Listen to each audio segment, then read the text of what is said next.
नमस्कार। आप सभी का स्वागत है करियर गाइडेंस कार्यक्रम में। हमारे बीच में आज हैं केसी जोशी साहब, और जो जोशी साहब हैं बहु प्रतिभा के धनी हैं। आपने आईआईटी कानपुर से आपने अपनी शिक्षा दीक्षा प्राप्त करी है और एक मैथमेटिशियन है। आपने मैथमेटिक्स की बुक्स लिखी है, मैथमेटिका, जिसमें एक बुक और एक मैगजीन स्टूडेंट कम्युनिटी में बहुत पॉपुलर है। साथ ही साथ आप आईआईटी के बच्चों को तैयारी कराते हैं और एक स्लोगन है जिसे कहते हैं कि मैथ्स अगर की पढ़ाई करेंगे तो जोशी सर से ही पढ़ेंगे, मैथ्स पढ़ेंगे तो जोशी सर से पढ़ेंगे। वो बहुत पॉपुलर हुआ है ना केवल लखनऊ में बल्कि पूरे उत्तर प्रदेश में। और करियर गाइडेंस को लेकर आज हम कुछ बातें आपसे करेंगे जिसका विषय कुछ इंजीनियरिंग के सब्जेक्ट को लेकर है। तो जोशी जी, आपका बहुत बहुत स्वागत इस कार्यक्रम में। धन्यवाद। और आपने मेरे को आज ये मौका दिया, इसके लिए मैं दोबारा आपको धन्यवाद दे रहा हूँ। तो आज जो भी कुछ मेरे ख्याल से हम लोग जो जिस विषय पर चर्चा करना चाहते हैं, तो मैं चाहूंगा कि आप उसको आरंभ करें। जी, तो चर्चा ये है कि स्टूडेंट्स हैं इंजीनियरिंग के जो कि सेकंड ईयर थर्ड ईयर में आकर अक्सर नहीं, मतलब कभी कभी ऐसा होता है कि वो लोग कहते हैं कि अब मुझको पढ़ाई नहीं करनी और मुझको कोई और कोर्स करना है, ये मैं नहीं करना चाहता हूँ। कारण कई हो जाते हैं, कभी पेरेंटल प्रेशर हो जाता है या कभी पीयर प्रेशर में आकर वो इंजीनियरिंग कर लेते हैं। ये कई बार बाद में उनको रियलाइज होता है कि नहीं, ये मेरे लिए बना नहीं था, मेरे लिए कोई और कोर्स बना था जो कि मैं क्लास 12 में अगर मैंने उसको परस्यू करता, अगर मैं 12th के एंट्रेंस के एग्जाम्स के बाद, तो मैं ज्यादा खुश रहता। तो ऐसे बच्चे जब इस पड़ाव पे आते हैं, सेकंड थर्ड ईयर के पड़ाव पर, उनको हम क्या समाधान के सुझाव दे सकते हैं? देखिए, आपका सवाल बहुत ही अच्छा सवाल है और मेरे ख्याल से आज ये सवाल जो है कई घरों में चर्चा का विषय बना हुआ है। और मैंने भी ऐसे केसेस सुने हैं कि बच्चा जो है सेकेंड ईयर और थर्ड ईयर में आ गया है और उसका पढ़ाई में मन नहीं लग रहा है। उसको लगता है कि मैंने ये गलत डिसीजन ले लिया है, जो मैं सेकेंड और थर्ड ईयर में आ गया हूँ, इंजीनियरिंग कर रहा हूँ। मेरा कैरियर तो या मुझे डॉक्टर बनना था, या मुझे फिल्म मेकर बनना था, जर्नलिस्ट बनना चाहता था, फाइनेंस में जाना चाहता था। लेकिन पेरेंट्स या पीयर ग्रुप के प्रेशर में आकर के, दबाव में आकर के मैंने ये डिसीजन ले लिया है, फिर उसका मन लगना बंद हो जाता है। तो ऐसे केसेस में देखिए, हमें ध्यान रखनी बड़ी कुछ बातें जी। एक स्टूडेंट्स के लिए भी है कुछ बातें और कुछ है माता पिता के लिए, पेरेंट्स के लिए।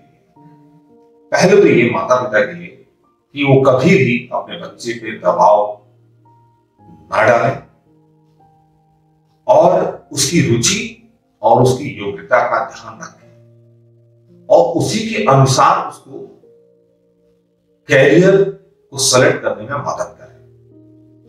अब सवाल ये है कि आपने कोई बच्चा है दबाव में आकर के इंजीनियरिंग कर रहा है और सेकेंड या थर्ड ईयर में आकर के ऐसा फंस गया, उसका पढ़ने में मन नहीं लग रहा है।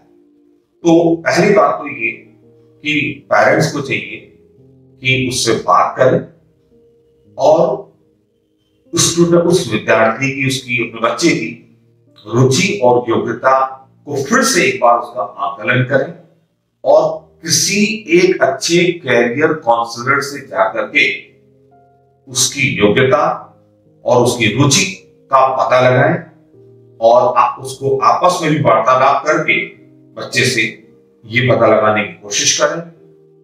आप ज्यादा से ज्यादा वार्तालाप करें और उसके लिए कोई निष्कर्ष निकालें और बच्चे के सामने आप पूरा उसके सामने फ्रीडम रखें जी, वो अपनी बात कह पाए जी। ठीक। और अब सवाल ये होता है कि 2 साल तो गुजर गए, अब क्या किया जाए?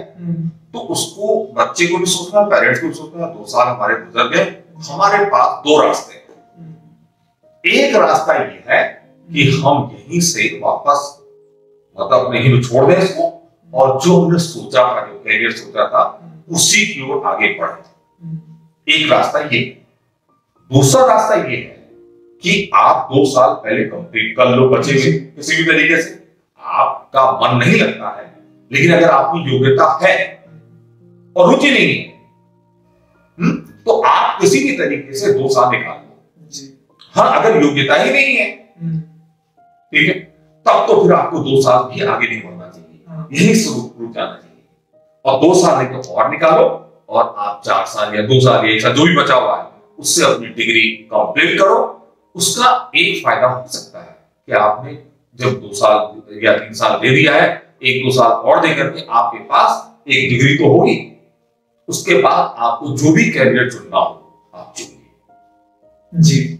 और लेकिन एक बात और बता दूं कि इसमें बच्चे की अच्छी काउंसलिंग होना बहुत जरूरी है। एक अच्छे कैरियर काउंसलर को आप देखिए, आपके शहर में कहां है, जैसे लखनऊ शहर में हमारे शोभित जी हैं, ठीक है, ये बहुत बड़े कैरियर काउंसलर हैं, तो आप इनसे भी कांटेक्ट कर सकते हैं और कोई परेशानी आप हमसे भी बात कर सकते हैं इस विषय में। तो आपने कितनी अच्छी बातें बताई और बहुत ही महत्वपूर्ण मुद्दा है जिसको आपने हमारे सामने स्पष्ट किया। मैं समझता हूँ हमारे स्टूडेंट कम्युनिटी को, पेरेंट्स को, सबको, यूथ को बहुत फायदा होगा आपके इनपुट्स को। आप हमारे स्टूडियो में आए उसके लिए बहुत बहुत शुक्रिया।